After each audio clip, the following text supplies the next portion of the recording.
প্রিয় দর্শক বন্ধুরা, আজকে আবারও চলে এসেছি নতুন ব্লগ নিয়ে। তবে আজকের ব্লগটি একটু অন্যরকম। শুরু করার আগে তোমাদের কাছে অনুরোধ, ভিডিওটি অবশ্যই শেষ পর্যন্ত দেখবে, সাথে লাইক, কমেন্ট ও শেয়ার করতে ভুলো না। যারা নতুন দেখছো তারা অবশ্যই ফলো বা সাবস্ক্রাইব করে পাশে থেকো। যাই হোক, আজকের ব্লগটি হলো জন্মাষ্টমীকে উপলক্ষ করে।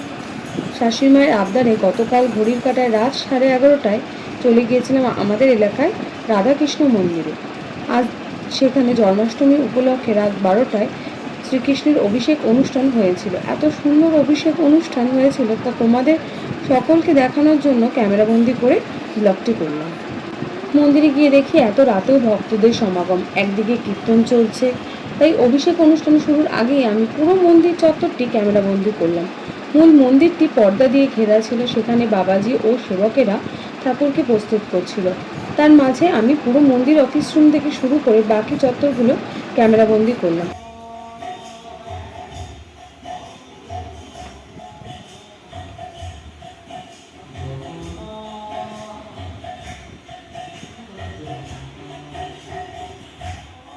ঘড়ির কাঁটায় ঠিক 12টা বাজতেই মূল মন্দিরের পর্দা সরতেই দেখলাম শ্রীকৃষ্ণকে নিয়ে বাবাজি ও সেবকেরা পূজার সকল উপকরণ নিয়ে প্রস্তুত।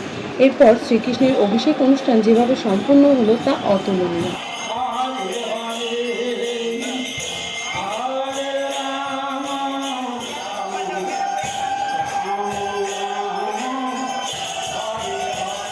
তামার পাত্রে কিলো কিলো দুধ, ঘি, মধু, ডাবের জল একে একে ঢেলে শ্রীকৃষ্ণকে স্নান করিয়ে ঠাকুরের অভিষেক করিয়েছিল বাবাজি ও সেবকেরা। সে এক অসাধারণ দৃশ্য। অভিষেক অনুষ্ঠানের সময় গোটা মন্দির চত্বর কৃষ্ণ নাম ও মা কাকিমাদের উলুধ্বনি ও জয় জয়কারে গমগম করছিল। জন্মাষ্টমী উপলক্ষে গোটা মন্দির চত্বর সাজিয়েছিল মন্দিরের কর্তৃপক্ষ।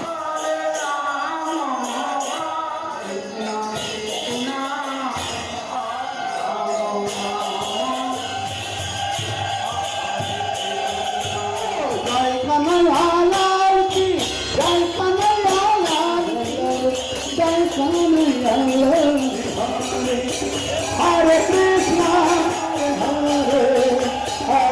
Hare Krishna, Hare Rama, Hare Rama, Rama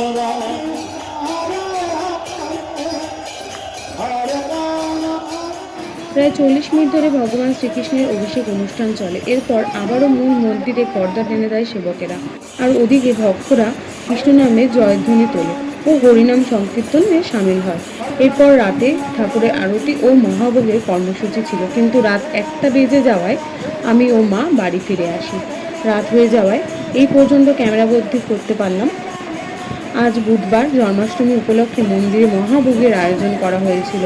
গোটা বছর ধরেই আমাদের পাড়ায় এই রাধাকৃষ্ণ মন্দিরের নিয়ম রীতি মেনে আরও অন্যান্য অনুষ্ঠান হয়ে থাকে।